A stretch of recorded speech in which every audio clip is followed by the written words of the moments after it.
Your attention, please. Attention, please. Attention, please. And now the moment we've been waiting for is here.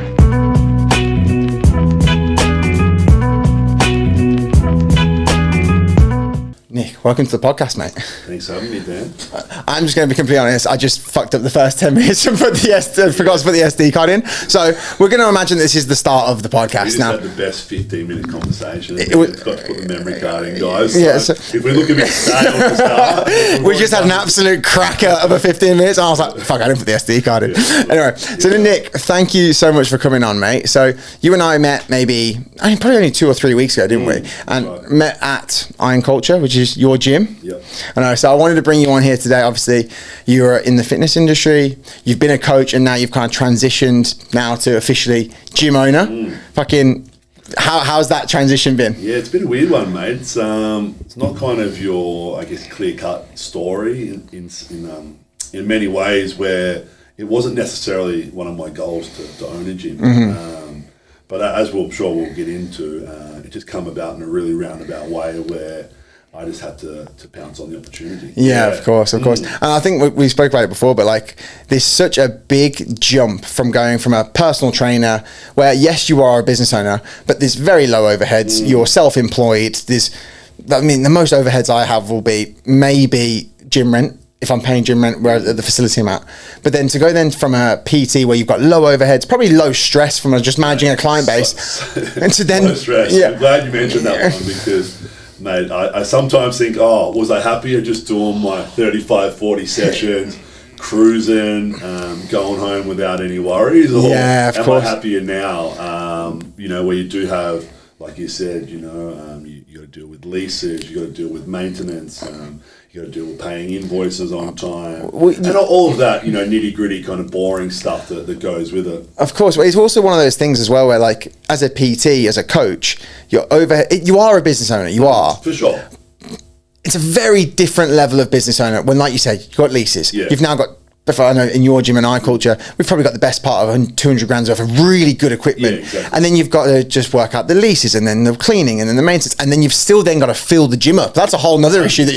I don't think people realise how expensive gym equipment is. You rock into a fitness firm store at any time, whatever, my membership costs me fucking $11 a week or some shit. And generally, those gyms will actually have pretty good equipment. It's all American made, Hammer Strength, Precor, which are the same brands that I have in my gym. As you know, it's all pretty good kit there. And it is really expensive when you actually look at some of those prices. I can imagine. To import the equipment over as well.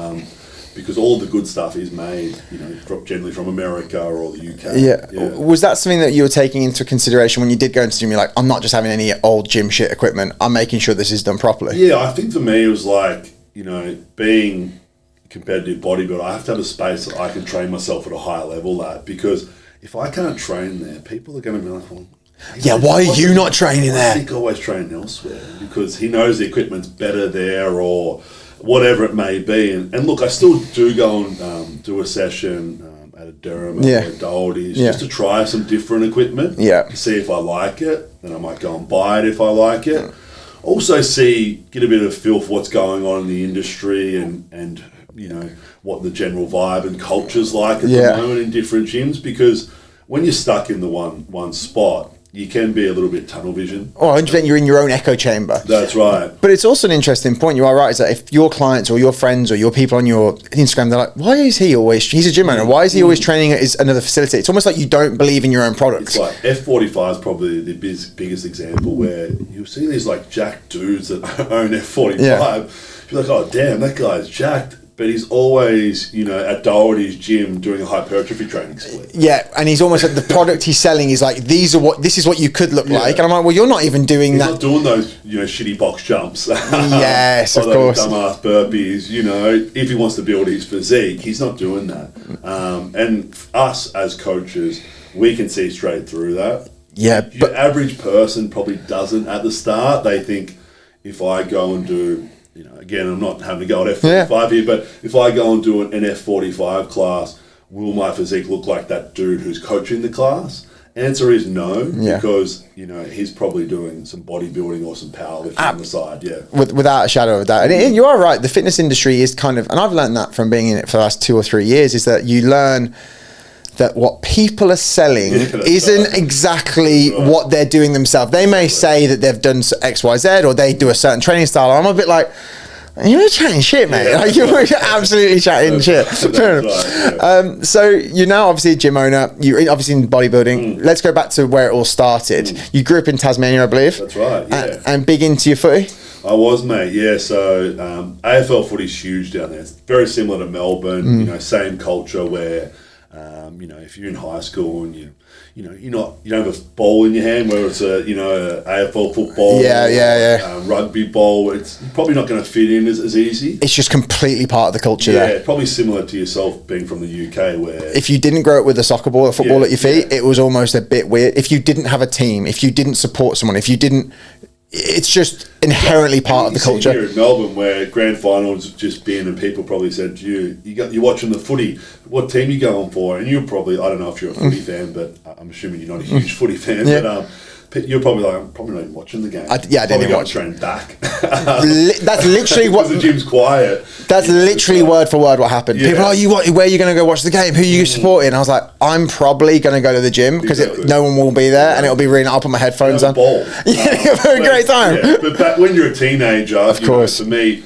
playing footy was a way I'd fit in. It was a way I'd get validation because people give you a pat on the back when you played well. 100%. If you're representing your state or playing at a senior level, which I was, in my late teens or whatever, you do get a lot of validation from that. And now I look back on those footy days. Obviously, had some awesome memories and met a lot of really cool guys along the way, but I don't actually think I really loved playing football. I think I just liked the fitting in aspect and the validation that I got from it, and getting paid to play. It's also good as well, right? A bit of extra pocket money on the weekends. When you say you played state, would that mean that you would then, like as Tassie, you would then go and compete against Victoria or? I would as a teenager when I was 14, 15, that type of thing. That's cool. So it's like a way you can kind of, I guess, get out there a little bit more, because Tasmania can be a little bit isolating. Yeah, of course. Well, it is. I mean, it's a separate island completely, isn't it? Well, it's an interesting point, I imagine, growing up as well. And I think I'm sure girls experience this, but I know as a guy experience this.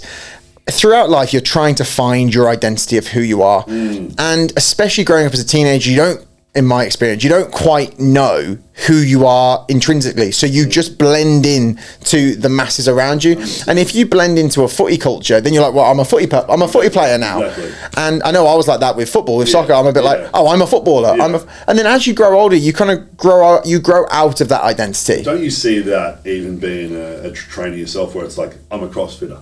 It's like, oh, no, you're just a guy who likes to do CrossFit. Yeah. You don't have to be a CrossFitter. Yeah. Like for me, I could go, I'm a bodybuilder, and that could link my identity to that. And it's like, well, no, I'm just a guy who's at this phase of their life is doing bodybuilding. That may change. Yeah, of course. I'm sure it will. No, 100%. I know. I really like that, and I think it's very wise to say, that throughout your life that identity will change, and you can never. I always say this with people who will run a big business or a director or a CEO. They'll be like, I'm a CEO, I'm a director. Yeah. If you tie that to your identity, well, then when you're not a CEO or a director, you've kind of set yourself up for a bit of a failure. So I always think being fluid with that identity is a little bit, that sounds a bit fucking corny. That sounds a bit fucking weird. But you know what I'm trying to say is never nailing yourself down to, I'm a footballer, I'm a bodybuilder, I'm a CrossFitter. I just think that's such a black and white. Setting yourself up for failure. 100%. You see it when, AFL players, probably the easy example, when they don't know what to do when they're retired, they sometimes lean into alcohol and drugs and get themselves into trouble because that's their identity, and I guess you want to obviously enjoy whatever sport or whatever training you like to do, but you don't have to tie yourself to it. Well, I think it's a good point, and I think I was going for a hike the other week with one of my mates, Ryan, and we were talking exactly about this topic, and I always say it's much better to identify as values. So I know I am competitive. I'm a really competitive person. Yeah. Now, if I get hit by a bus next week and can't walk, I will still find in a wheelchair a way of being competitive. I'll no longer be doing jiu-jitsu or you'll be competing against the wheelchair. Yeah, exactly. I'll be doing, and I just think having like aligning your identity with like values of what you want to kind of resemble, I think that's a way healthier place to be. So for you, I already know you're a competitive person. Yeah. So you saying I'm a bodybuilder. Well, in 5 years' time, if you don't want to do bodybuilding anymore, you've kind of set, like you say, you set yourself up for failure in a little bit. So let's start. So you were playing footy. What kind of made you get out of the footy game? Well, mate, I actually had a pretty bad injury. So funny enough, I dislocated my left hip playing footy. So it was just this freak accident. I got kind of gang tackled. My body went one way. My leg kind of was stuck in the mud, so to speak. Fucking hell. And the femur kind of popped out the back of the pelvis. That must have been agony. Yeah, it was really bad. You know, you literally... Because that's not a simple pop back in, I imagine, as well. No. You have to obviously go, be put under. Of course. That trip between the oval where the incident took place, obviously, on the footy field, to the hospital was a 45-minute trip. So it was a long trip. I'm literally sucking on the morphine. Literally vaping on it hard. Yeah, of course. Because, like you said, the pain was just, I did my shoulder 2 or 3 times last year, and the shoulder dislocation sucks. But if you get it quick, they can just go. Did you pop it back in? I personally didn't, but the guy on the side did. Yeah. Popped it back in. Were you wrestling or what were you doing? 2 times was jiu-jitsu, and 1 time was playing soccer. So the 2 happened in jiu-jitsu, but then the coach came back in and went pop straight back in. Right. And then it was really a bit sore, but that initial agony is over straight away. The 3rd time I did it during playing football, that didn't go back in for age. Right. And then they had to put me under to put it back in, which was a nightmare. You know the most traumatic thing about the hip? Obviously, you know your anatomy back to front, but obviously it's connected to the spine. Yeah. So they were doing the whole touch your toes test where I'm laying on the ground, pretty much crying, I would say. Screaming, obviously. Fucking course, yeah. And then you've got your trainer going, can you feel this? Doing the touch the toe test. And that's like a movie, you know, where... Oh my God. Can you feel your leg?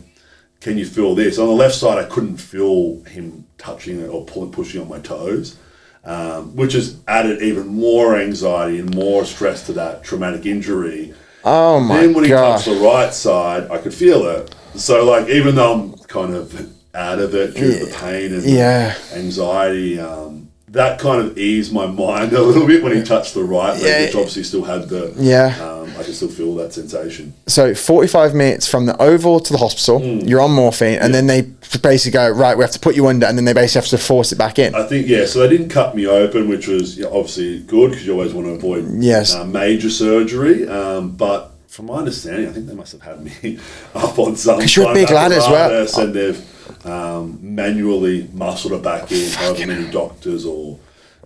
That must be a rare dislocation, I imagine. Yeah, the guy said it was a bit of a freak accident. Like, this is something that normally happens with a 70-year-old woman or man. Oh, yeah, of course. They do their hip. Yeah, of course. All over in the bathroom or whatever. Yeah, of course. More normal. Rather than a 20-year-old athlete who's playing footy. Exactly. Because you would expect, like, footy, I imagine, lots of shoulders, lots of, like... you know what I mean? It's a lot of like jumping. Ankles, you see that all the time, right? Of course. Like hips, Hips a big one. And I can imagine the pain would have been absolutely excruciating. That's great. Like, I guess the one good thing to come out of it was, obviously the rehabilitation took, 3 to 6 months, and my quad had literally shrunk on that left side, which bugged me because my legs just looked, whack. You look like you got polio or something. Yeah, like, what are you? My quad was just gone, mate. Just totally atrophied away. So as soon as I could, I would got back into the weights room, which I at that time going to the gym just maybe training arms and shoulders on the weekends or whatever. No, of course. But still, had a gym membership. And from that period on, I was like, well, I want to rehabilitate this. I want to get strong. And that's when I stopped playing football and gravitated to the gym. So, if there's one positive to come out, it's probably that, Fair enough. So you would have been, how old would you have been then when you kind of went full more into the gym mode stuff? I think it was about 20, 21, it was kind of when I stopped playing footy, And I think we briefly spoke about this, but it would have been a weird and probably quite nice transition to go from a team environment where you are a part of a bigger machine to then you're now in this environment in the gym where it's like, what I put into this, I get out. There's a direct feedback loop. Is that if I work hard in here and I turn up, I get you get an immediate feedback. Exactly. Whereas at footy, you can slam yourself at training, but if the coach doesn't pick you on a Saturday, well then you're like, yeah, we win every day. You know, when we wake up, we do our training sessions, we train our clients, we map our days out, and we generally go to bed going, oh, that was a big tick for the day. Generally speaking. no, of course, yeah. When you're playing a team sport, obviously, as you know, there's a lot of politics goes on, and you might not be playing the position you want to play. Yeah. You might not suck up to the coaches as much. Well, no, all that stuff, which I was happy to leave behind. Obviously, the camaraderie and the fun side of playing a team sport.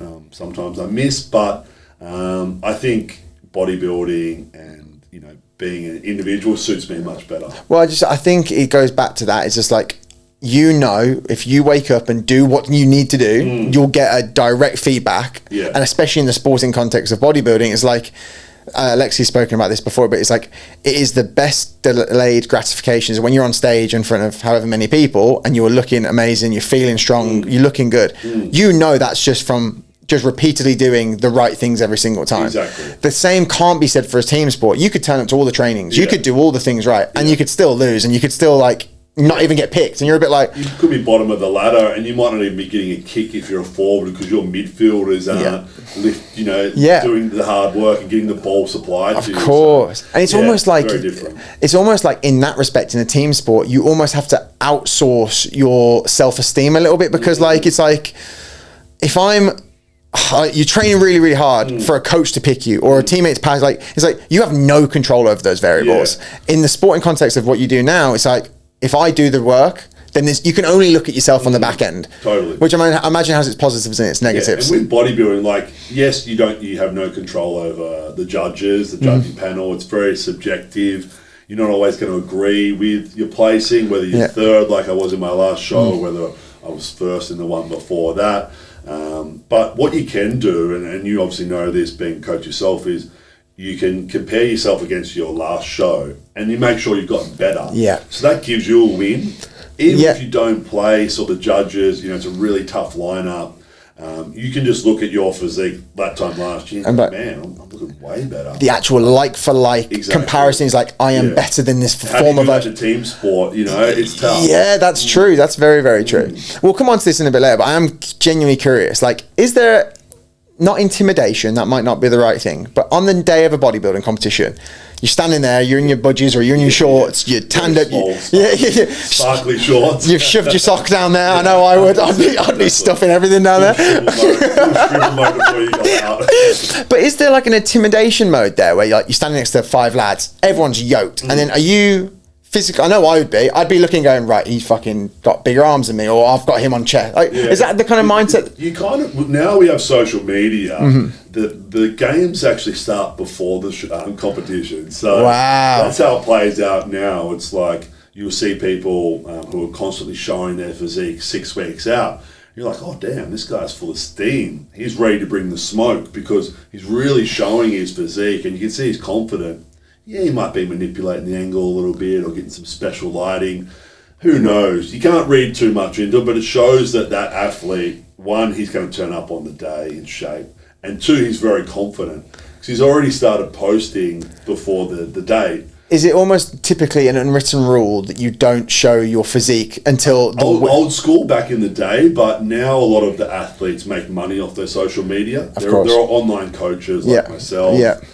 They're sponsored athletes. They've got big followings, so you almost have to show your physique to earn a living. Yeah, otherwise, if you're bodybuilding for money, you're really barking up the wrong tree because you ain't making any money unless you're Chris Bumstead. It's the ancillary money that comes from building a brand, from being a coach, from having sponsors and supplement brands behind you. People wanting to compete themselves, so they might want you to coach them. Yeah, all of that flow-on effect.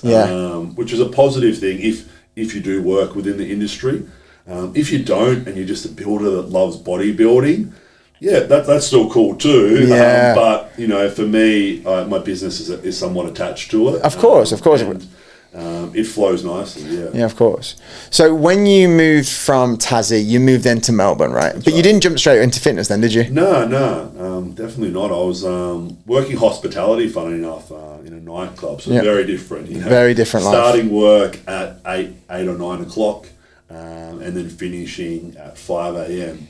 So now, you know, you probably see on Instagram, I'm up at 4:30. Of course. And I see all those guys coming home from the nightclub, and I'm like, fuck, I would not trade places with you guys. Are you happy with how that life switch has now been, where you've gone now, whereas before you were going to bed at that time, you're now waking up about to start your day? For sure, yeah. Being nocturnal, it's not good for your mental health, and you know, let's not get into the circadian rhythm and sleep patterns. You know, Alexi can probably talk more on that. But yeah, no, of course. But that stuff's very important. Of course. But, you know, you're doing the opposite to what your body's naturally supposed to be doing. And look, to be honest, most of the time when you are working hospo, you're drinking towards the end of your shift.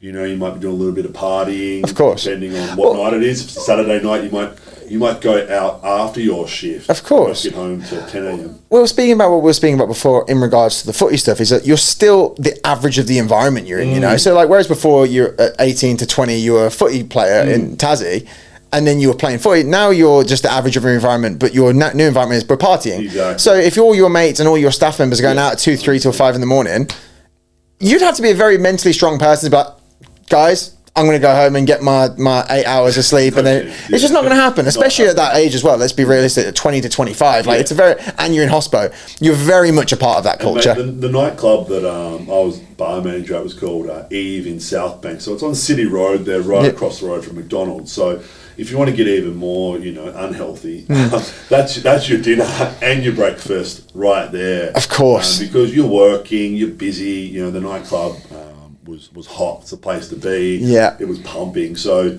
you don't have time to, you know, you're not really meal prepping or any of that type of stuff. You're getting what's ever available that time of night. So convenience becomes key. Yeah. When every other metric is out, when sleep is out, when routine is out, what do we need? We need convenience. Well, there's fast food right there. It makes complete sense. So yeah, you're living a totally different lifestyle to the one I'm living now. And look, not that it was all bad. Some really fun memories. Met some cool people. Some wild stories that might not be suitable for a podcast to share. But, maybe on podcast too.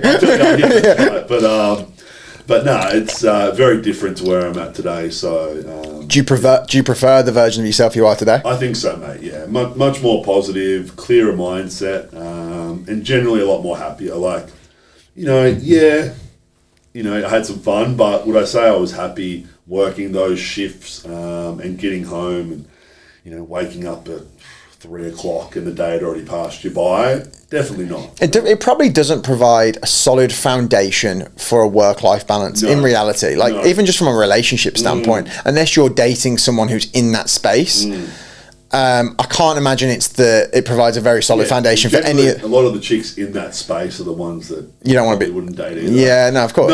No. I get it. No, you're probably not taking. You're probably not taking them home to see your mum. They're probably not looking for a long-term relationship either. Of course, if they're going to nightclubs every weekend and partying. But no, it makes sense. It makes complete sense. So then was it after maybe 4 or 5 years? Then you were like, right, I'm kind of done with the hospitality stuff. I'm going to go into fitness. Had you kind of, as you were going in hospitality, were you starting to get more involved in the gym and kind of stuff? Yeah. So funny enough, I got a job working a 9 to 5 for a recruitment company, which would recruit for catering parties and hospitality and cafes and stuff. So it was somewhat linked to what I'd been doing, but I'd gone to a 9 to 5, which was different for me because I'd never worked in an office. I'd never wore a shirt to work or had to behave in such a kind of professional manner.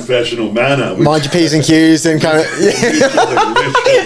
very different. You know? Of course. I actually got in trouble a few times from my boss because I'd often show up 1 or 2 minutes late because I'd be in the gym working out. Yeah. You know, I thought I had a good reason to be late. Yeah. That's something positive. Yeah. He didn't see it that way. Like, you can't be coming in from the gym 5 minutes. I've quickly showered and gotten ready. And that kind of told me that I'm spending all this time working out. At the time I was doing CrossFit training, which I really loved. It's very intense. I don't know if you've done. Yeah, like the WODs, where basically you'll have some kind of Olympic, and then there'll be some kind of run, some kind of maybe AMRAP, something like that. Yeah. Sometimes the workouts are just extremely hard. Sometimes they're a little bit more moderate. So I would just kind of follow along with a friend at the time who was a CrossFit coach and an athlete. He would give me the workouts. I'd just smash them out, go to work.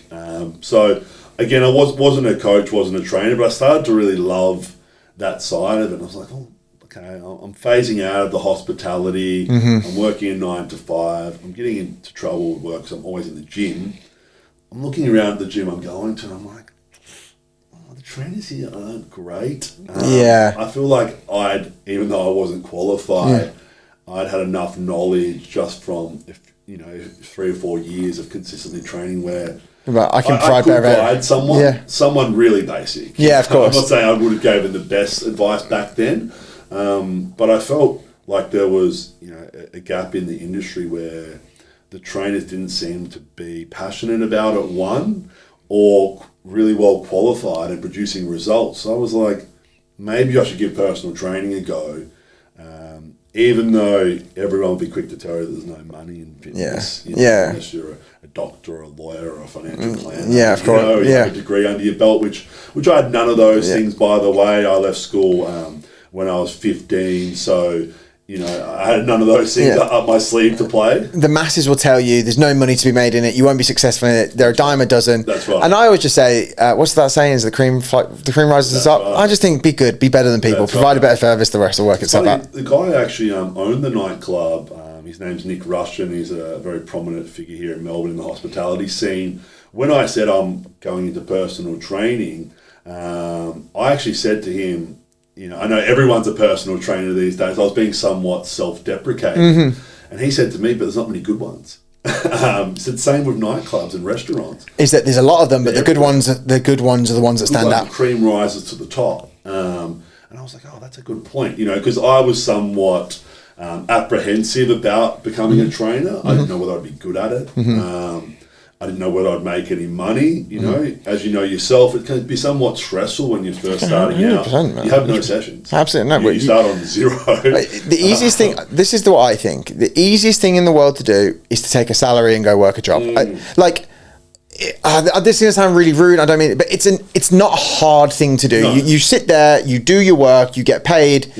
It's very hard when you go, right, I'm going to become a trainer or a coach or a business owner, whatever you want to call it. All right, you start from zero. Yeah, you got that pressure. Yeah, good luck. Yeah. And then sometimes it's then like you're almost making zero minus money because you now have gym rent to pay. And that could be $400 or $500 a week, depending on your thing. Yeah, you're actually losing money. Yeah, you're like... What you said at the start where, PTs, they are business owners, just on a smaller scale. For sure. But it's a good gateway to do something bigger because you're used to that pressure of not having clients when you're starting. Of course. You've got to know how to weasel some clients, some leads from the gym management. Of course. That's a skill. Yeah, of course. It's like person management, right? It's like you got to be friends with the gym manager who then might throw you a couple of leads. And that just gets the ball rolling. To the girls on reception, of so course. They give you leads. I mean, we've all done it. 100%, absolutely. A bit of a wink. You took a few leads my way. 100%. So I've done it all in that regard. And like you said, you do have to navigate how to get the leads. For me, getting them and retaining business was always pretty easy because, like I said, I was at it was called Fit and Fast. It's now a Club Lime in the Vogue building in South Yarra. That's a nice area. Yeah, nice area. At that time, there still is obviously a lot of money around that area, as you know. And what would be your demographic around there typically? Yeah, it was a bit of a weird vibe back then. The gym wasn't done up like it is now, so it was kind of like business owners, Turek housewives. Got you. That kind of eclectic mix of business owners, wives, corporate. Yeah, corporate. The old kind of young corporate guy that wanted to get a little bit jacked for the weekend. They were kind of my ideal client. Yeah. But it was a bit of a weird vibe because it's not a bodybuilding gym or anything like that. And I wasn't even into bodybuilding then, so kind of it suited me at the time. Yeah. Your physique at the time, would you have still been holding on to quite a lot of muscle mass at the time, or a lot leaner? Yeah, I was doing a lot of Olympic lifting, so that built my legs, built my back, and then I would kind of do some mirror muscles. Yeah, like the accessory work. Yeah, of course. You worked in a nightclub, you have a nice tight shirt on, throw the guns on. That's always been of course. Part of my life is wanting to be in shape and be proud of my physique when I take my top off. No, of course. Without sounding like a flog. No, I think it's true, right? Fair play. Yeah, no, I completely agree. So yeah, I'd always maintained somewhat of a physique, but in terms of nutrition and how to actually get people great results, I literally knew nothing. So, really? So then when you started Club Line, once you then had by that time it was then you had your base, and how long were you working then in South Yarra for? So I was there for about maybe a year. I built up, everyone's goal is to get to about 40 sessions a week, make a couple grand a week, so I ticked that box pretty quickly. And I didn't really love the gym that I was at because it was really limited on equipment. And like I said earlier, I need to be able to train at the gym I work at. Absolutely. Otherwise I just don't have buy-in. I completely agree. It's like, I want to be able to train here, and you also want to be proud of your gym space. 100%. Even if you don't own it, you want to. If you're training a client, you want to be able to go, well, the facility is good, and I train here. I've got the tools that I need to deliver a good session, and I didn't have those tools. And that's frustrating as well, because then it's almost like when you are doing your sessions, you're making like workarounds. You're working around. You're like, well, that fucking lat pull down shit, and then we can't. Oh, all right, well, we'll do dumbbells here, and I'm like, having a facility that is catered to what you want to do is really, really important. Yeah, and next thing you know, you've made this dog shit workout up on the fly. The client's, probably none the wiser to it, let's be honest, but it's not a good way to build a career and build a good reputation when you're doing these dog shit workouts. Yeah, and you're making things up on the spot. Now, obviously, the way we do things, it's all dialed into an app. Every, metrics being monitored and recorded. Very different. No, the industry's evolved a lot, obviously. I also just think as well, like, even in the last 10 years, the evolution of training as a societal norm has increased. Whereas when I was like, I'm 30 now, so like say 10 years ago at 20, training I still felt like was lads would go and do a back and buys day and a chest track, and I just think there was no metrics been tracked. There was nothing that actually progressed it. It was just like you say, mirror muscles. I was thinking about this before I actually came onto the podcast, where I was like, well, why was my training back then just so random? And it's because I think the social media hadn't really popped off to what it is now, where people would have this really good information. There'd be all these awesome coaches, but they'd keep it to themselves. Yeah, they wouldn't want to share it. Share it, because this is my secret sauce. Yeah. You motherfuckers have it. Absolutely. I'm the man. Yeah. Now, when you can have an online business, everyone all of a sudden wants to share. Because you want to give as much value up front as possible, so then people buy into you. Exactly. That wasn't like that back then. So there were good coaches around, but they would keep it all in-house. And even if you just look at it, this is going to sound like dumb, no, I don't think people even know what a calorie deficit was 10 years ago. No. It would be like that wasn't a term I learned. Your mum's talking about. Yeah, well, exactly. But people, I didn't grow up with people going, "Oh, you just need to be in a calorie deficit." Like that wasn't even a thing. No, it's like imagine like picking up a loaf of bread and scanning at the supermarket 10 years ago. Like, you'd be a total weirdo.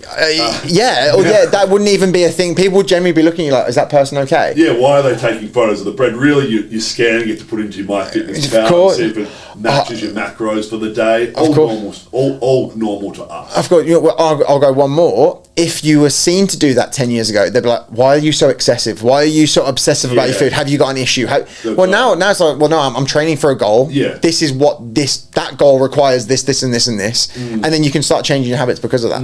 But even the influencers and the guys that I looked up to at the time, they would just say really broad terms like, you need to deadlift to build a big back. And you're like, oh, fuck, I got to deadlift today because Mike O'Hearn said I got to deadlift to build a big back.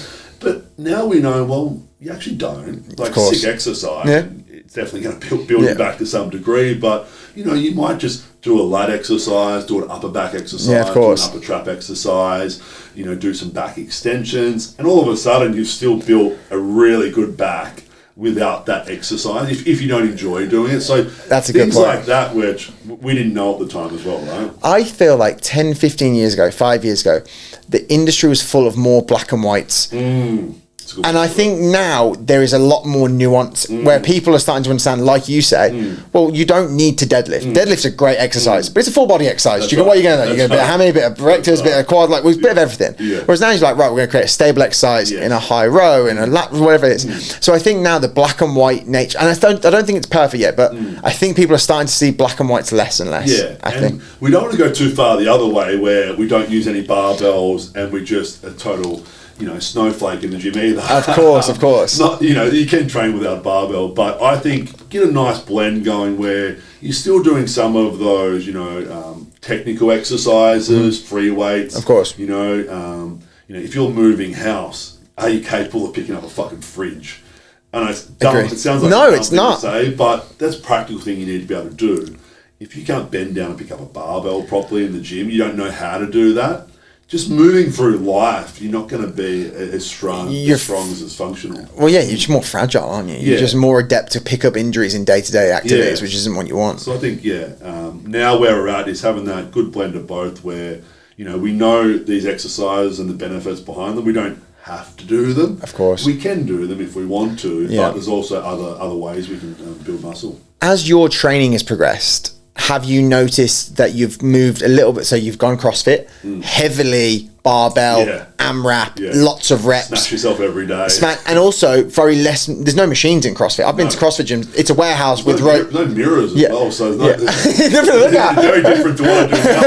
Exactly. And then you went more then Olympic lifting, where you've probably got your weight shoes on, you throw in cleans and all that kind of stuff. Has your training now changed where you're now creating a lot more stability in your exercises? Definitely, yeah. A good example would be my probably favourite machine at Iron Culture would be, your chest supported row, because you're in that supported position.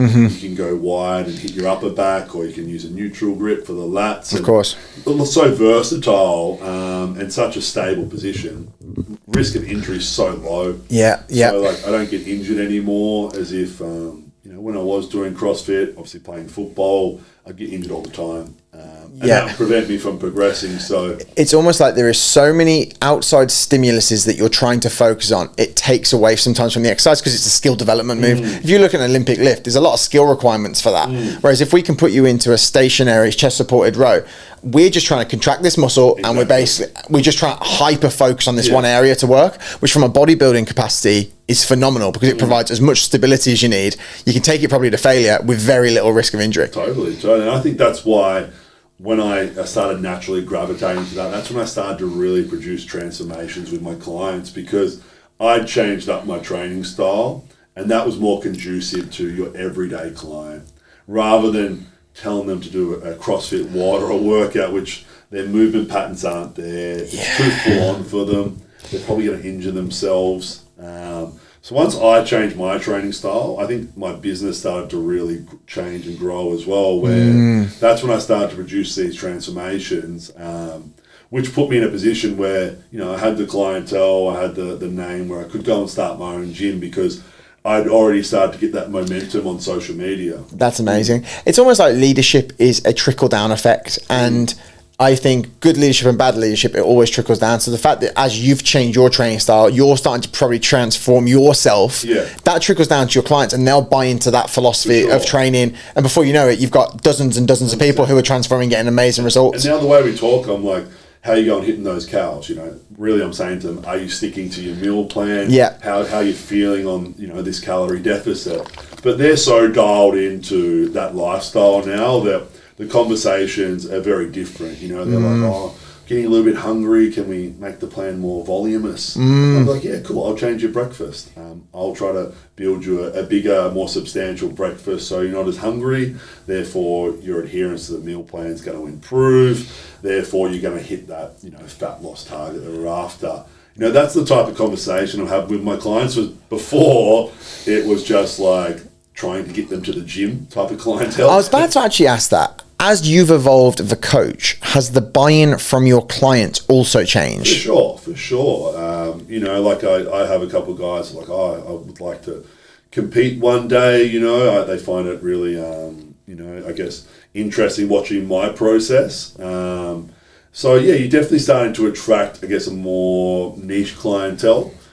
Which is good. It makes the work more enjoyable, I'd say. Of course. But also, it's more enjoyable because the buy-in is there, so the results are better. There's nothing worse than you as a coach banging your head against a wall going, this person's not listening to me, they're not implementing. I've tried to make all the workarounds in the world to make something work for them. They're not following anything, and then they're still not getting the results. So then they're not happy because they're not changing. You're not happy because they're not buying it. But now if you've got loads of people buying into you, listening to you, and getting results, that's fucking so fulfilling. And, the transformations are everything. The results speak, more than 1,000 words. Do you know what I mean? Just that visual transformation, which some client sees on social media, whatever it may be, is always going to be more powerful than the bullshit you can talk about how good you are. I feel tangible. Yeah, okay. It's in the pudding. So once I started putting those body transformations out there, that's when that clientele started to snowball. Got you, because it's almost like success breeds more results. Yeah. As you're showing how successful people are, people want to work for you more. And, and you're sitting back and you're not working that hard to market anymore, because the results are doing the marketing for you.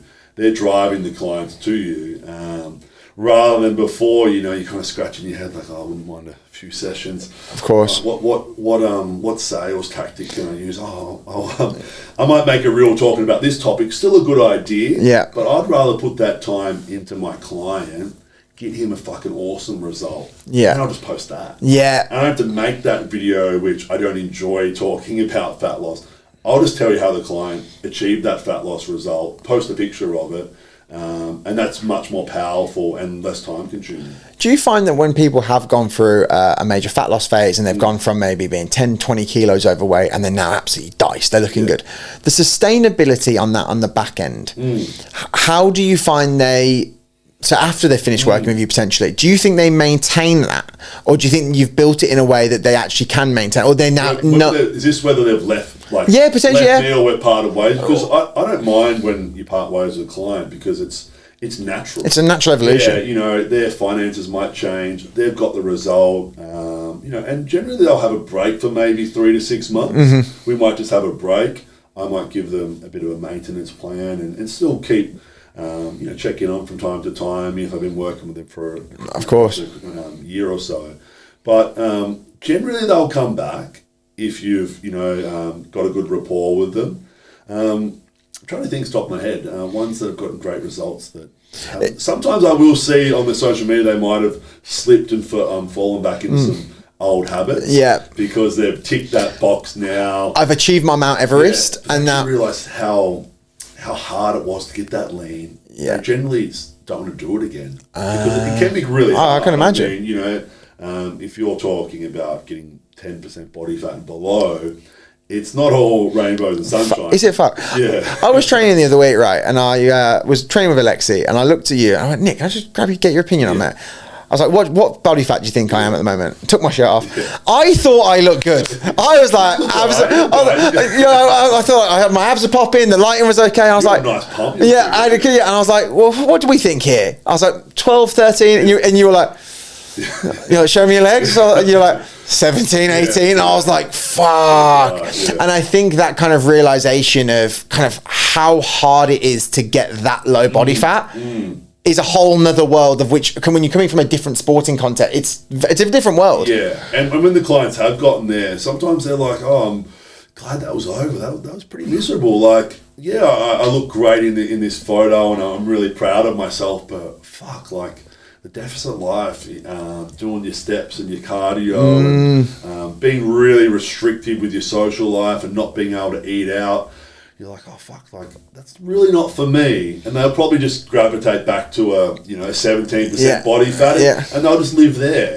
Which is nothing wrong with that either. That's really healthy. Well, I'll also say it depends if the body recompositions happen where as they have then lost the weight, got very, very lean, as they've built muscle on the back end, are they at 15% or 15% with muscle mass now, looking more athletic? That's a good look. That's a much healthier position than being 20% again and now just you have no muscle mass and you have no... I think very rarely would they slip that far because you've given them the tools, on how to track their food accurately through MyFitnessPal, how to obviously prep and weigh their food properly. Of course. So you've generally given them those tools across that 16, 20 week fat loss transformation where they're not going to just go away from that totally. And just fucking binge, Yeah, that's right. And you might teach them how to budget their calories, which sounds super boring to people at home, but that's when you're going to be eating out on a Friday night. So I'm going to take meal 3 out of the plan, which is my afternoon meal, and I'm just going to combine my last 2 meals into those 1,200 calories and of course, a burger or something. So they get a bit smarter with it. Of course. Do you find that you put people into dieting phases and you just say, look, this is going to suck for the next 12 weeks. It's not going to be enjoyable, but you have to buy into that mission. It's for a certain amount of time. That's right. And it's just a mission. You just have this. Life sentence. That's what I always say. That's a great line. I like that. It's like, it's not a life sentence. It's just a phase. It's going to come and go. we've got to be, you know, just as happy as we are, you know, in a fat loss phase versus a building phase. Like I said, obviously it is a bit more miserable, but your mindset can still stay the same. Of course. You know what I mean? Yeah, of course. You're choosing to do this. And I think going back to what you say is that after week 3, 4, 5, 6, you're starting to lose body fat now. Abs are starting to show. You're starting to see veins on your arms a little bit. That's something that you've probably never seen before in your life. Your girlfriend or your boyfriend or whatever it may be might be going, fucking hell, you're looking at yourself hard. Yeah, you're feeling yourself. Then you catch yourself, the lighting's there, you catch it, but that's progress that you've never seen before, and that then gets more buy-in, I find. That gets the buy-in, and I'll find, let's say you go from 20 to 15%, you start to feel yourself, you get more compliments, you know, if you're single, you're getting a few more dates, whatever. Of course. You know, people might notice it in your face at work, go, oh, you look like you're losing weight a bit. That's right. And then if you go that next level, that's when you start to get the negative benefits of a fat loss phase, like a, you know, bodybuilding competition where you're hungry all the time, you're a bit moody. Sometimes you don't quite have the mental clarity. You know, you got that kind of diet prep brain. Your sleep's, you know, gone down the toilet, especially if you're someone using performance enhancers and stuff like that. That can obviously affect your sleep quality. So that next level, I guess, lean, you know, 10% and below. That's where it gets tough. Yeah, that's a whole nother world. That's where it gets tough. And I've had some, you know, of my clients that have gone that low and gotten that shredded. But generally for a lifestyle client, we won't go that hardcore. That's an extreme based on the sport of bodybuilding. Like, that's right. Yeah, that's when right. We need to be stage ready. Unfortunately, that is the game. That's right. Yeah, that's right. And you don't want to be rocking around at 8% body fat because you actually look a bit weird. Like you look like a weird. Well, yeah. If you're at the beach at 8% body, you're so vascular. That's right. It would probably freak people out a little bit. Like if you get a paper cut, you'll bleed out or something. Going to a sauna a couple of weeks ago. You know, there was a public one in Collingwood that I would go to, and then there's obviously private saunas, and I would always go to the private one as I got leaner and leaner because you're just so fucking vascular. You've got veins coming through your legs and stomach and pecs. Yeah, areas where you don't have veins. I was saying, yeah, that's mad. And you just want to go and relax. You know, you don't want to. You're probably tired anyway. Yeah, of course. But you just want to go and relax and chill out a bit and not think about training. And you might get some bloke in the sauna and be like, oh, geez, mate, you're fucking peeled. He'll want to talk to you about half an hour about training. And you don't want to be rude or whatever, but you're like, I just want to chill out, dude. Yeah, that's a good point. Fatigued and by that time, you're actually not that into how you look anymore. You kind of you view it as just your daily task. You're not going, oh, fuck, I look good. You're not doing that at all when you're at 8%. You're kind of you're just focused on getting through the day and kind of winning that day rather than I look so good. Yeah. Question. So you've done the CrossFit, you've done the Olympic, you then started the hypertrophy training with the more stable exercises. That kind of then progressed to clients. At what point did you then go, I'm going to give this bodybuilding a proper go? So I used to work at a gym in South Yarra actually after the one I'd referenced, and there was a trainer there named Tyler Smith, and he actually owns a business here in Melbourne called Fed, a really prominent meal prep company. He was a bodybuilder at the time. He'd do men's physique, and I always admired, you know, his physique and work. He was a colleague of mine, and I was like, oh, I might give that a go as well, because like he's got a focus. His training's different to the training I was doing, and he had an intention every time he stepped into the gym, and I could feel that. Where I was, you know, still had a goal, but it wasn't as tangible. It's blurrier. It's blur. It's blurry as fuck. Yeah, the goal is blurry. It's like, right, I'm going to go throw some weight around. I'm going to get a sweat on. I'm going to get a pump on. Biceps are going to look good. He's going in with intention. Going. Numbers need to be hit. Yeah. Reps need to be hit. Got to go down. Yeah. Body fat has to go down. Muscle mass has to stay the same. Whatever phase he was in, and I was like, oh, that's cool. And I kind of just wanted the guidance and something to focus on. So I'd obviously, he was a colleague, and he was being coached by a guy named Scott Goebel, who's now my coach. So I reached out to Scott, and Tyler actually said, I'm not sure if Scott will take you. And I was like, were you offended? Yeah, I was. Take my money. And, I was like, what does he mean by that? Like, I'm good, right? Yeah. I'm jacked. Yeah. I was always in shape and whatever. I'm like, I'm sure he will. So, like, he only works with certain, guys. Yeah. Really, he was just a really busy coach. Yeah. Who was training really successful athletes in the IFBB. Yeah. That's what Tyler actually meant. Now I know. And anyway, I'd reached out to Scott, and he invited me up to Doherty's Brunswick to meet him. Obviously, we're there to talk about bodybuilding. So first things first, get your gear off. Let's have a look at your physique. And I thought my physique was pretty good at the time. How much would you have been weighing at the time? I'd probably say I was close to around 100 kilos, maybe 12% body fat. So big, lean, strong, strong, and then he kind of said, "Oh, you're a couple of years away from even being somewhat competitive." I'm like, "Oh fuck, like a couple of years." Christ. I thought I was pretty. I thought I needed to go into a fat loss phase with there. He humbled me real quick, which is good. In retrospect, it's good to have someone who's going to be honest with you. Don't blow smoke up your ass. Say, "Oh yeah, man, you're going to kill it." It's just folk. It's completely. It's completely setting the wrong expectations. Exactly. Because then you go into comp, you wouldn't even place, and you're like, "Well, what a fucking waste of time that was." So shout out to Scott, because that transparency actually fueled me to go, "Oh fuck, like I need to take this seriously." And if I actually want to be competitive or be somewhat successful, as if I thought I could just roll in there and win straight away.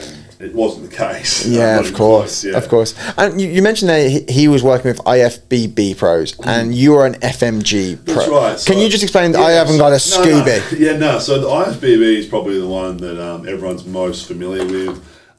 Chris Bumstead. Yep. Samson Dowder, the recent Olympias. Obviously Ronnie Coleman, all the super famous bodybuilders. Of course. That's the pinnacle of the sport, obviously. Is that the Premier League? That's the Premier League, yeah. FMG is what I would call, a step down from that, just slightly internationally at the moment. But still, very, very good high-level athletes, but it's not as rigid in the way you present your physique. So the IFBB will have their mandatory poses. So the classic division, you have to hit those particular poses, and then the judges score you against your competitors in those poses.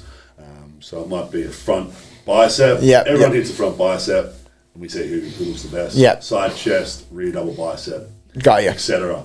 The way we do it is a little bit looser in the sense of we can hit the poses that we feel best in. So if I feel like I do have a strong, front double, I can hit that pose. If my biceps are weak, you don't have to hit a front double at all. You could just hit a different style pose where you can go one arm up. So it almost plays into the person's strength at the time. Exactly. So I like it better in that regard because I can hide my weaknesses. Whereas maybe IFBB, they take as an overall aesthetic, everybody's getting these mandatory poses that we have to compare for like. And there's no hiding. Of course. You have to hit that pose. And if you're weak in that pose, it's going to show.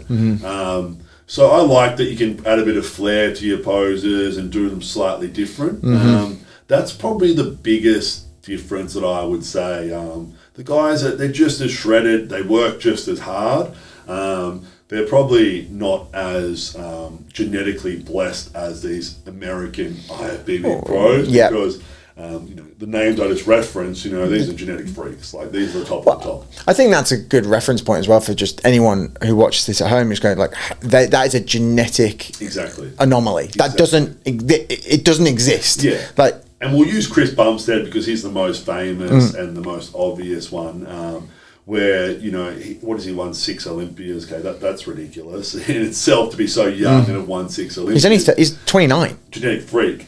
Now he's talking about doing an open category. So very rarely, classic bodybuilding and open bodybuilding, almost like 2 different sports. The guys are so much bigger. They look so open. Different. Yeah, it looks so different. And Samson Dowder, did he just win the open? Yeah, that's right. Huge. And they pose differently. It's very different. And the fact that someone like Chris is talking about potentially going to open shows how much of a genetic freak this guy is. You can actually do both categories. For me, I compete in what we call the physique category, which is kind of a mix between classic physique and men's physique. Would that be like not in the board shorts, but like almost that like it's the beach body? Yeah, that's what literally I was right. Like that kind of like. You say beach body, but it's fucking freakishly strong beach body. Beach body on steroids. Yeah. You want to say it, I'll say it. Yeah. The unnatural beach body. Yeah, okay. The kind of physique that most guys would look at and go, oh yeah, I could look like that guy. He's not overly big. Yeah, we're not mass monsters now. We're just hyper dialed in. Exactly. He still looks like he could run. Yeah, it's a good point. Healthy. Yeah, and like you say, it's actually an athletic looking physique. Okay, got you. So that's the category that I compete in, and that suits my lifestyle beautifully because again, I'm not someone who wants to bulk up to 130, 140 kilos and be overly big. It's just not appealing to me. Even if I could do it, I probably still wouldn't. I think from a lifestyle perspective, where you are now, you walk around at 100 kg, very muscly, very lean. You don't look freakish. I don't know how to describe that without being like, if you go to 130, 140 and then dial down, so you'll walk around cut at one, you're almost freakishly big. You are. Because you're like pretty much 6'3" anyway, so you're already a big lad. At what point does it go from being like, yeah mate, you look fucking good, to then be like, oh, you're actually just like massive? Yeah, and then people just go steroids straight away. Yeah. Because you look so freaky. Sometimes I'll use that to diminish the work that someone puts in, which I never do. I see a guy who's huge and I'm like, oh damn, like credit to him, he's twice the size of me. He must really be, eating those 6 meals a day and getting the sleep in and living the lifestyle. Rather than just trying to diminish his hard work because he's bigger than me. Well, I think that's another thing. Is probably a common misconception is that steroids just make you big. Well, it's not. I don't know anything really about it, but I imagine it just allows you to work harder. Yeah. The work still needs to be done. For sure. There is the work that needs to be done, and whether you're on steroids or not, you need to do the work. For sure. And one thing, my coach said to me before, we decided to go down that route, obviously, being enhanced myself, was we need to build a really solid foundation. And you need to earn the right to jump on a cycle or jump on a blast, as we say, which sounds cool. Right? You need to have, build that foundation, understand your nutrition, of course, and have all, all that experience under your belt, which I did because, I did start competing late. I was already a coach. I'd already done various different training styles. I was this time, in my late 20s. So I was cherry ripe and ready to go to walk down that path rather than, your average 19-year-old TikToker who's taking gear at the moment. Not a good idea. But that's actually a really fascinating point now, is that it's become such a social norm in gym culture now, is that you'll see a 19, 20-year-old who's fucking on all the steroids. I'm a bit like, I don't necessarily think you've earned, I don't want to say earned the right to do it, it's like you haven't put the time in. That's right. You haven't hit. I always actually competing as well, though. It's just like you're trying to look good on fucking Instagram or whatever. It's like, what are we doing? Let's say, they're like, no, I want to be a bodybuilder. I really want to do that. Okay, if they've started early, fair play to them, because they're probably going to have to be competitive, unfortunately. But if they're really dialed into that lifestyle. But if you're just someone who wants to impress the ladies at the club or look good when you're taking your top off, you really don't need to go down that route straight away. I feel like like you said, right, where you're saying like you're cherry ripe and ready to go, you've almost hit your genetic potential. And then we now go on to this external thing. Is like, we've ticked every box here. That's right. Sleep is dialed, training is dialed, nutrition is dialed. We've done that for years at a time. I am now, you're 100 kg with as much muscle. You then need to enhance more than that. Well, now we bring in an external source to amplify the results. That makes sense to me.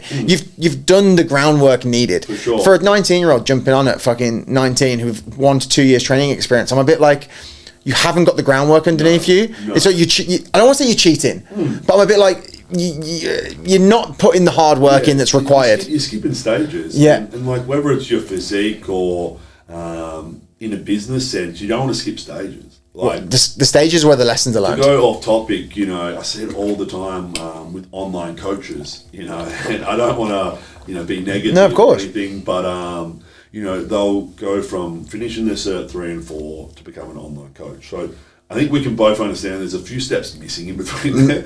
Plenty. Actually training a practical client. Absolutely. Actually getting people results, knowing a bit of psychology about people, and you know, and sometimes the emotional side of they're dealing with their body composition, getting in shape. That's huge too. Not just jumping on your Instagram, trying to push some online bullshit low ticket. Well, it's, you know, it's a good point. It's a good point. Go into a gym, get a mentor, get a coach or whatever, and do those steps.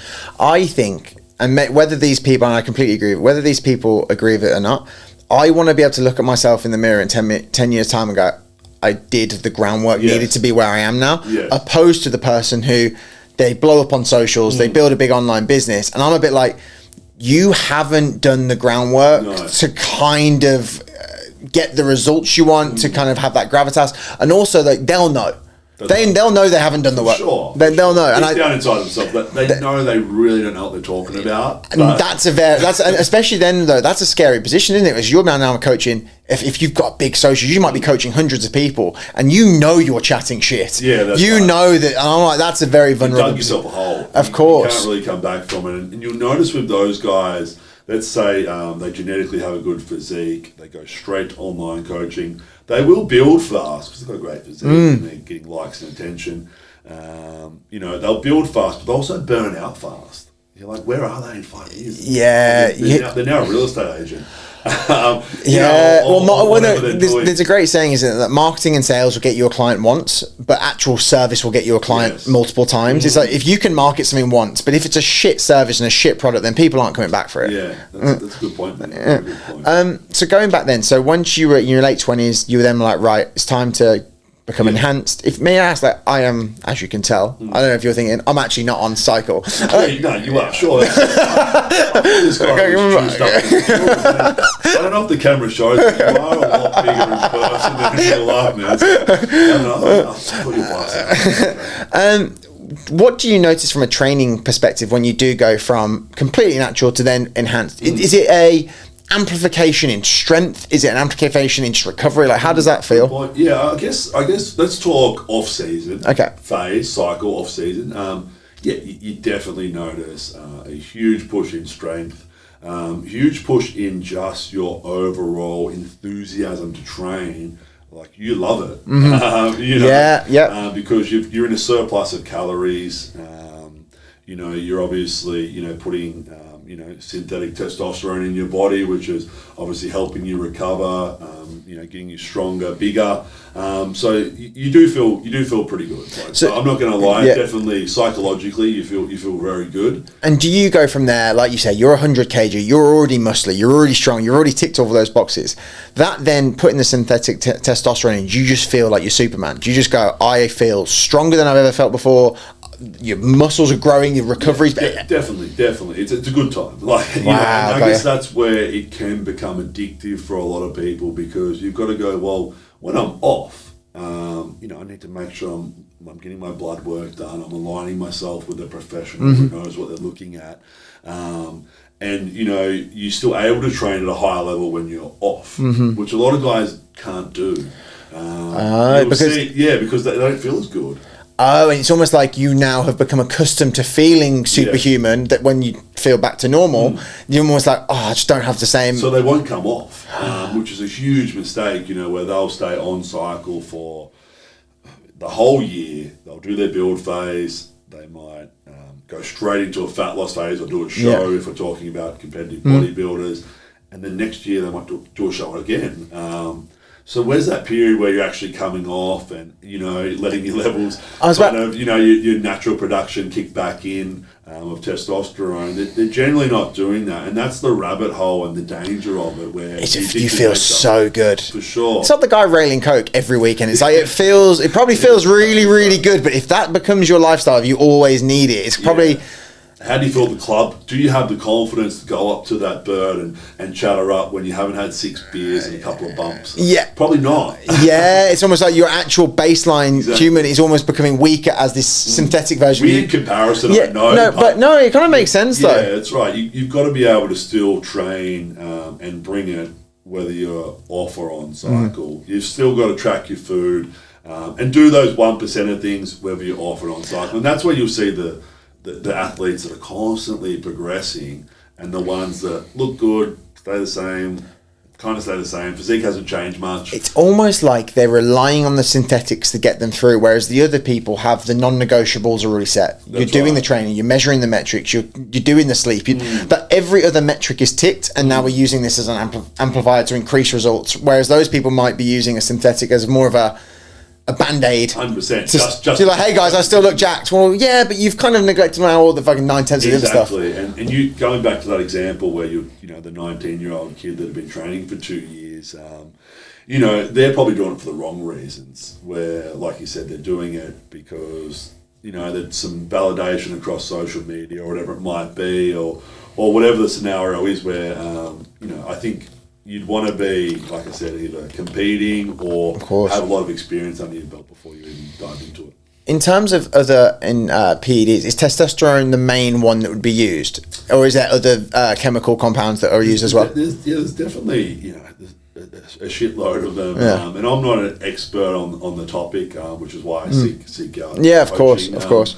But yeah, I think you kind of your average kind of comp prep cycle would obviously have a base testosterone, and then, you know, you hear things like masteron and anavar, these other kind of compounds which people will cycle together, which all kind of, you know, interact in the body slightly differently, which give you that kind of lean, dry, paper thin look. That's where the extremely very lean, the leanness comes from. Exactly. Alongside the dieting, obviously. And the testosterone you would use in an off-season phase as well. So the test would always say the same. It just depends what phase you're in on other compounds you would use. And where and how close and how far you are from competition, and what the kind of phase of training that makes sense. I think one of the, I guess, the most taboo ones that you hear definitely across social media is trend. I mean, I'm sure you've heard that term. Yeah, of course. You know, of course. You know, and that's probably one of the more, I guess, stronger compounds that have, you know, huge side effects, which people will generally overdose. And when I say overdose, they'll take too much. Where they don't really need that much. Thinking more equals more. But really, you know, less can equal more because you're not having those side effects. So, what does the benefit of a trend do? Is that like a leaner? Is that a mass gainer? Let's say you know you're in a you're in the depths of a calorie deficit, and you're losing a lot of your body mass because you're getting shredded, obviously. That'll really help you maintain that muscle mass. You know, where your average person, your average natty is going to lose muscle mass as they lean down. Of course, it makes sense, right? Well, they're losing body mass. If you're using something like that, you're going to hold on to all your muscle. Still going to be able to train hard, and then it'll give you again that kind of hard, dry, cosmetic look that you see the guys have on stage. But yeah, it's definitely something which you'd probably want to, you know, use in a small dosage, and make sure you are working with someone who knows what they're talking about. In regards to, you hear the social media stories of the side effects to enhanced products. Like testosterone, I imagine, just makes you feel like Superman. I've heard Dr. Mike Israetel, who I'm a big fan of. He says he said in his recent comp prep, he had like 400 times the amount of testosterone. Like a stupid amount of testosterone. And he says the dark thoughts in his head in those moments are something that he has to actually control, because if someone cuts you off in traffic, or if someone nudges you, or if someone just a little thing that normally doesn't even faze you. Oh, dude, it's almost like I would kill you. Like, 100%. The whole roid rage thing, like it's definitely a thing. You know, I've felt it to a degree when I've, you know, been in the last like maybe 6-8 weeks out from a comp, and you know, food's pretty low, cardio's high. You're trying to run a business, so there's still that stress component where you want customer service to drop off. And also, the other things don't stop. Just because you're doing a bodybuilding competition, all the other things in your life don't stop. All the douchebags in society, they're still there. That's your tolerance to them is much lower. Of course. So you kind of, for me, you know, I don't want to lock myself away, but I'm really particular about which social events and what I do with my lifestyle in that phase, because psychologically, you know, don't want to put up people's bullshit. And do you notice yourself in that environment where you're like, are you over-analysing little comments from people? Are you sensitive? Yeah. I'd probably say you are on the sensitive side, and I think my partner Kim would probably agree with that. Well, it must be interesting, like when you look at bodybuilders at a high level, the managing of a relationship dynamics you must need an extremely understanding partner to be like, right, this is his phase, he's going through this. And I'm assuming you're completely open with her about the compounds you're taking. Sure. Yeah, you have to be, right? For sure, yeah. Because you can't just do that behind a closed door, and then she's like, well, why are you now a different person? Why is your vibe off, or why is your mood slightly different than what it normally is? And you've got to be really mindful of that. And that took me probably, what have I done? I've done 3 shows now, and only this prep was I really had the self-awareness to lean into those feelings rather than push them down. Like, I feel like shit, it's okay. I'll just talk to her about it, or talk to a mate about it, and get it off my chest. Of course, Chris Bumstead said that, and I believe, and he's most recent. He said, he's like, how do you do that? He's like, I think he did something similar. He's like, you just typical man bloke. He's like, I bury every emotion, right. And he went the alternative. He's like, no, I'm just going to talk about how I'm feeling, and then if you've got a receptive partner, they should understand that, and they'll listen to you. You coach too, like, you know, they're there for on the journey as well. So if you have a good coach, you know, even with you and your clients, sometimes you're spending time talking about the psychological side of it, where they might be like self-deprecating, and you're like, nah, man, like, you're doing really well. Yeah, that's a good point. Picking them back up. So you need a good coach in your corner, and a good support network, because you can get a little bit kind of paranoid and overanalyze all these little situations just in your everyday life. Coming into comp, are you hyper? You mentioned earlier about that when you're at 8% body fat and you're in the sauna, you don't care about your physique as much, because it's almost like it's a job. It's a job. Yeah. But when you are getting close to stage ready, do you get very hyper analytical on, my left bicep isn't as good? That's not. How do you kind of For sure. Like for me, it was my hamstring, because of the injury I referenced earlier. Quad, like on that side. It's a small, minute distance. Yeah, it's definitely not as round and as as defined as the right leg. So I'll hide it in posing. I'll stand to the side and try to trick the posing a little bit, like I said before, which I like. But then you're also criticizing yourself constantly, because you're like, oh, why does it looks like shit when I do this pose. You're getting in your own head and getting frustrated more than you are being positive, I'd say. It's an interesting thing. So I imagine you have come from a competitive environment of footy. You then put yourself into a competitive environment as being a personal trainer. It's a competitive environment. You then get to 40 sessions. You're obviously a type A, hyper competitive person. You then run a business now. You've now started a gym. You've now gone into the bodybuilding space.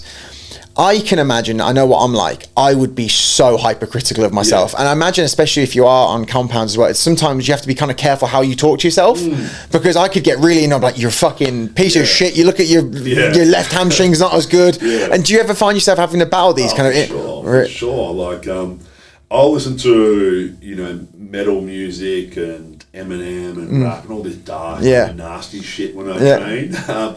And then I've got to okay, take my headphones off. You're going back into reality now. Yeah, you have to park that dark. Chill out, dude, because I can't walk around with my hoodie on, with the heavy metal just in the supermarket. Yeah, of course. I look like a bit of a weirdo.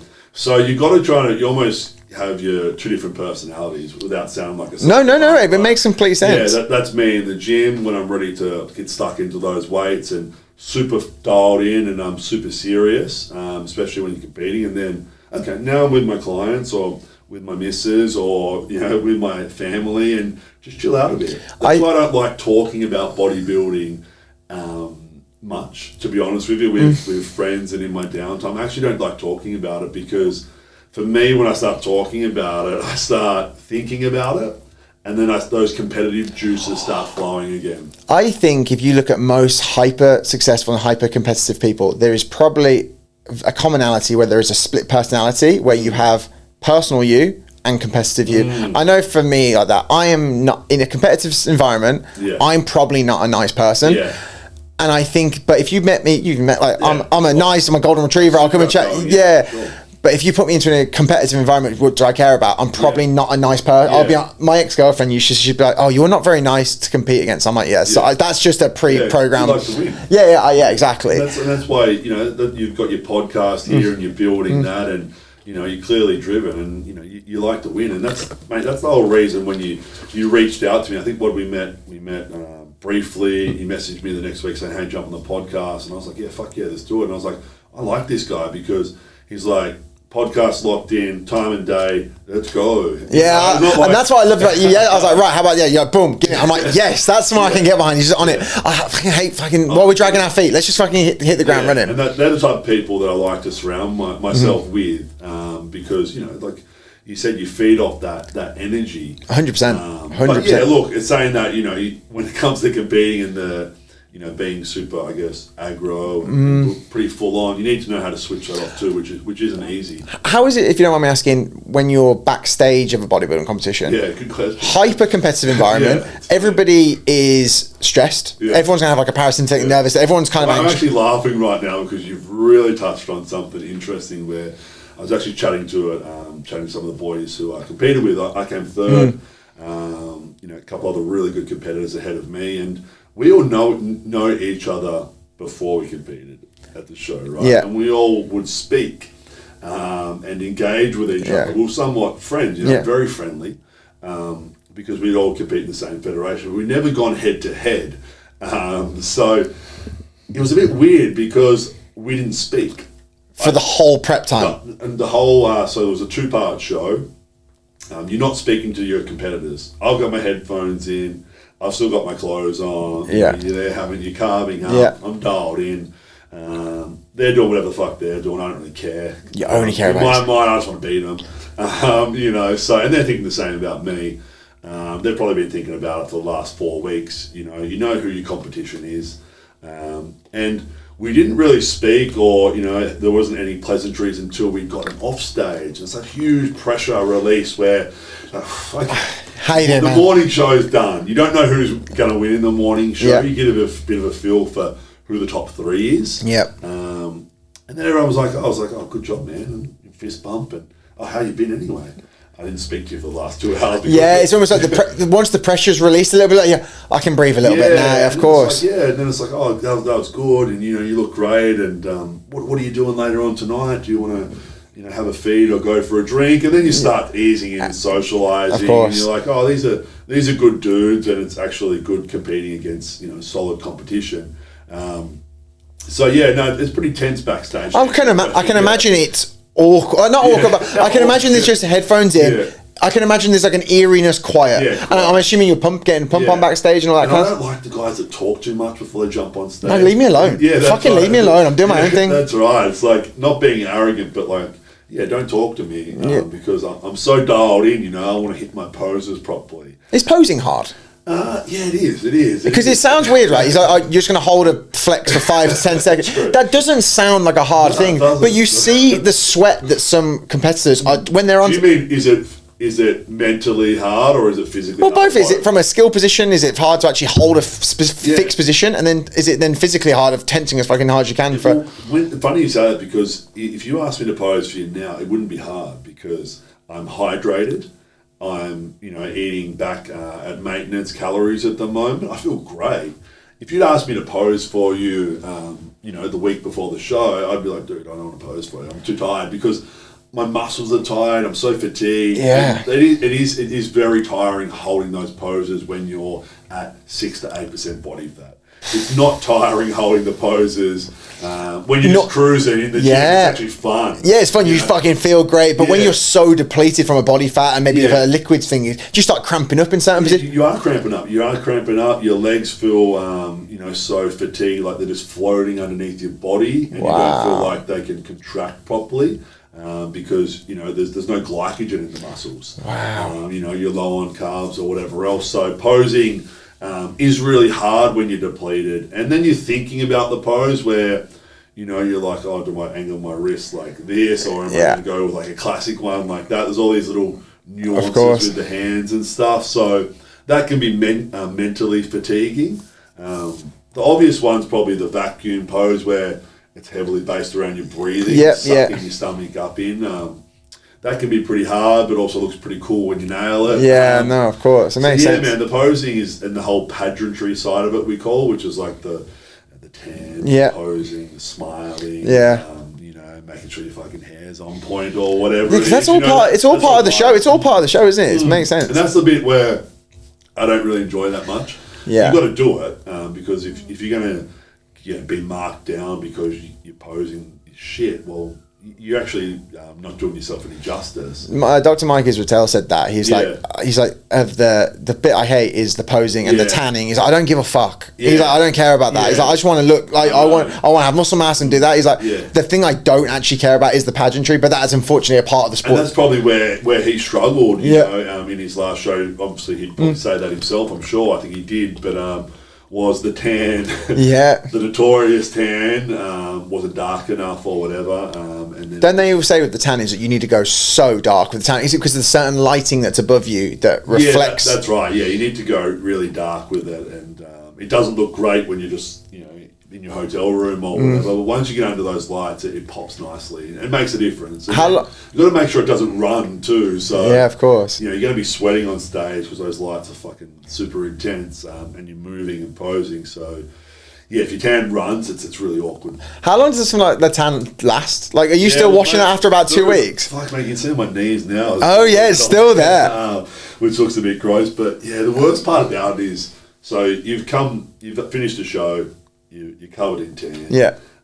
Now you can start going to restaurants and spend time with your friends and family. You got this stupid tan on. Yeah, but everyone must clock. Yeah, but everyone must clock. He's just being a conversation. Yeah, on the Gold Coast because everyone's superficial up there. And they're all into themselves anyway. No offense, Gold Coast. We both know it's true. You rocking around with a tan like that, not a big deal. But when you come back to Melbourne. And you still got that tan on. People look at you like... Well, it's about the polar opposite of cultures, isn't it? Yeah. It's cold here. Everyone's pale and dark hair. That's right. You've got this, brown ass tan on you and you're all jacked and shit. You look pretty weird. Yeah. That's hilarious.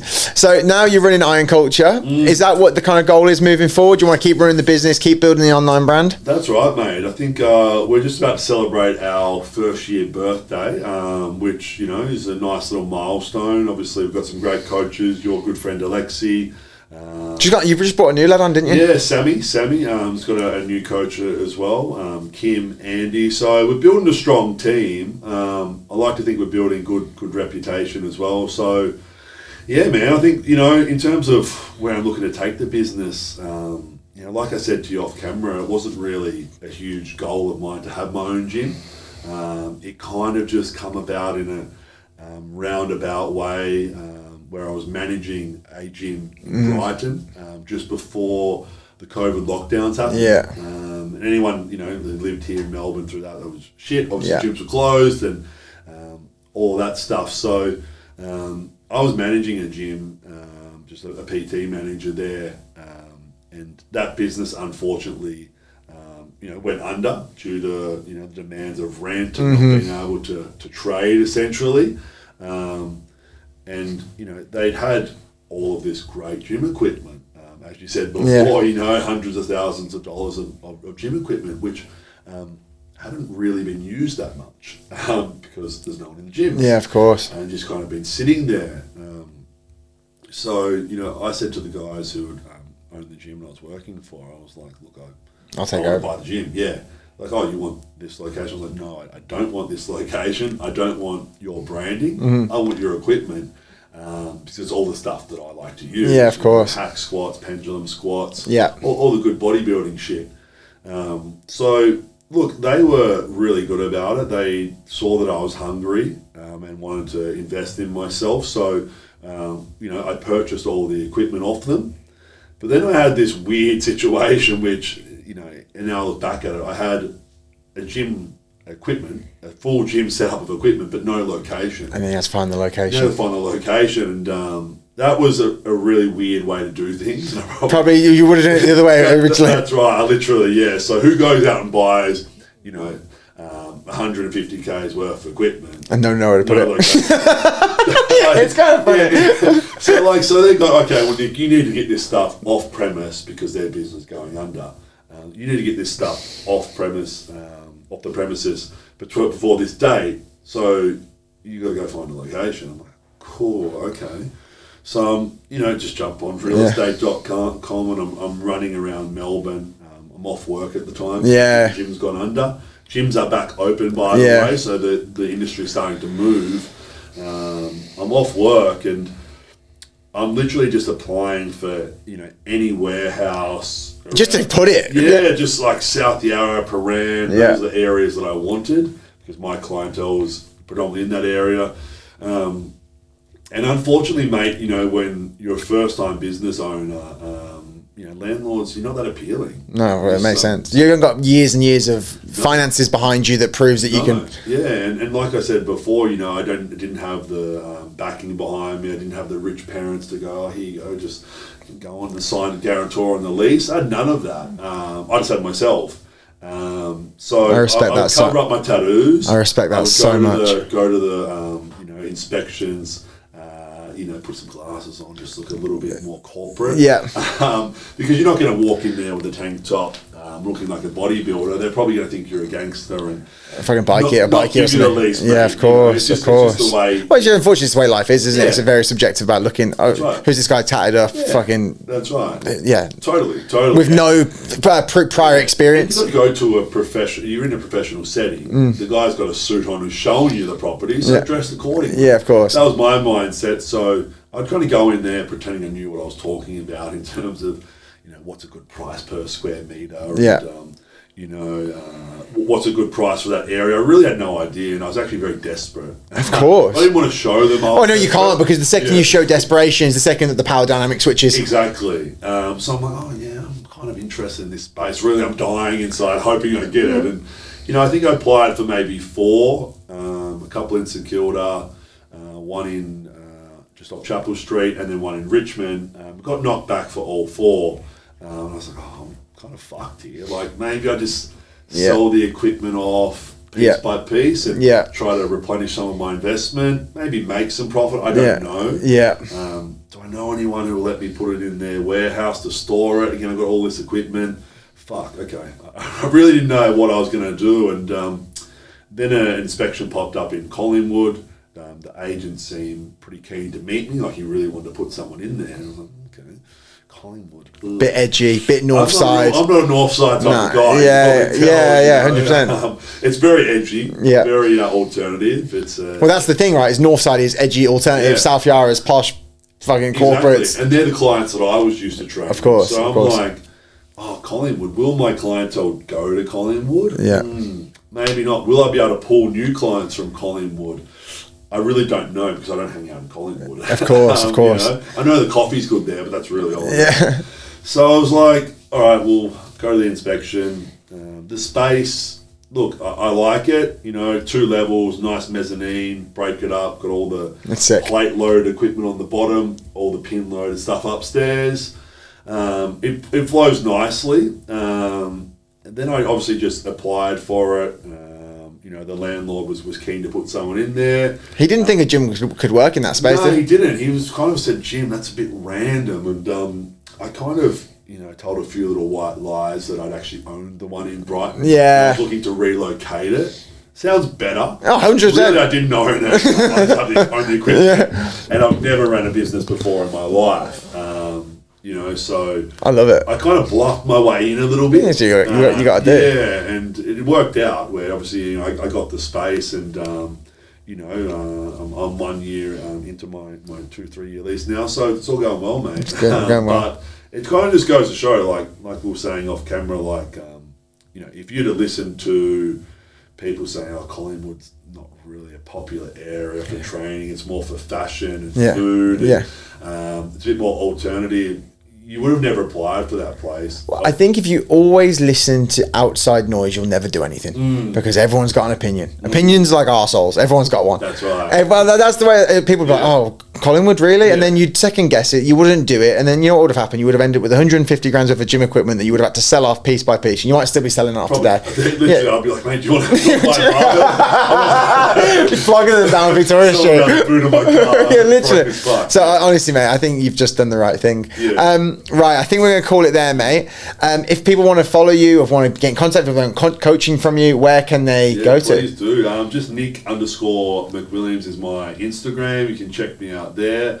Obviously, Iron Culture Collingwood. That's sick. I want that. I think that's sick. Yeah. I'm going to buy one of them. I think that's sick. These muscle tees. Yeah, they're cool.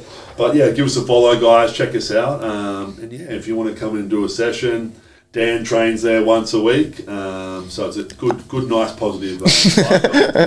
Thank you for coming on. Cheers. Appreciate it, mate.